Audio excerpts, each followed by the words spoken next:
Donald ট্রাম্পের Iran নীতি বরাবরই আক্রমণাত্মক। মোস্তফা খামেনির উত্থান নিয়ে ট্রাম্পের প্রশাসন থেকে আসা প্রচ্ছন্ন বা সরাসরি হুমকিগুলো আন্তর্জাতিক মহলেও বেশ আলোচিত। Very stupidly, everybody was fired. The generals were fired. ট্রাম্পের একটি বিতর্কিত মন্তব্য, আমরা জানি তারা কাকে বেছে নিচ্ছে এবং আমরা এটাও জানি কিভাবে তাদের থামাতে হয়। লক্ষ্যবস্তু নির্ধারণে আমাদের হাত কাঁপবে না। এই হুমকি কেবল ব্যক্তিগতই নয়, বরং ইরানের শাসনতন্ত্রের মূলে আঘাত করার একটি কৌশল। বিশেষ করে ইসরায়েলের কট্টর অবস্থান পরিস্থিতিকে আরও জটিল করে তুলেছে। ইসরায়েলি প্রতিরক্ষা কর্মকর্তাদের ভাষায়, ইরানের নেতৃত্বে যেই আসুক, আমাদের লক্ষ্য পরিষ্কার, পারমাণবিক ইরানকে আমরা কোনোভাবেই মেনে নেব না। উত্তরাধিকার পরিবর্তনের মুহূর্তটি হতে পারে আমাদের চূড়ান্ত পদক্ষেপের সুযোগ। I guess some people like him, and we haven't been thinking about too much about that. কুর্দি কার্ড ও ট্রাম্পের ইউটার্ন। ট্রাম্পের রণকৌশলের একটি বড় অংশ ছিল কুর্দি যোদ্ধাদের ব্যবহার করে ইরানকে ভেতর থেকে অস্থিতিশীল করে তোলা। তিনি একটা সময় বলেছিলেন, কুর্দিরা আমাদের প্রাকৃতিক মিত্র, ইরানকে শায়েস্তা করতে তারাই যথেষ্ট।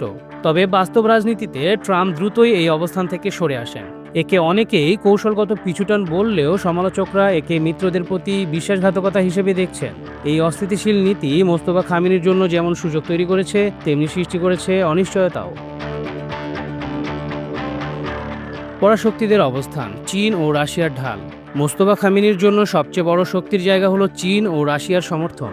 বিশেষ করে চীনের পররাষ্ট্র মন্ত্রণালয়ের পক্ষ থেকে বারবার বলা হয়েছে, ইরানের অভ্যন্তরীণ বিষয়ে কোনো বহিঃশক্তির হস্তক্ষেপ কেবল অন্যায় নয়, বরং এটি বৈশ্বিক শান্তির জন্য হুমকি। তেহরানের নেতৃত্ব নির্ধারণ করবে সে দেশের জনগণ, ওয়াশিংটন নয়। চীনের এই অবস্থান মোস্তফার জন্য একটি বড় কূটনৈতিক রক্ষাকবচ হিসেবে কাজ করতে পারে।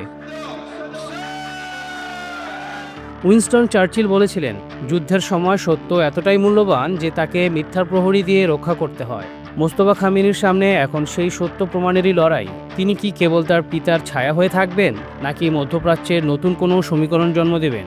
ট্রাম্পের হুমকি এবং ইসরায়েলের নজরদারি এড়িয়ে মোস্তফাকে প্রমাণ করতে হবে যে তিনি কেবল উত্তরাধিকারী নন, বরং একজন দক্ষ রাষ্ট্রনায়ক। তবে বর্তমান ভূরাজনীতিতে তার পথ কুসুমাস্তীর্ণ নয়, বরং কণ্টকাকীর্ণ।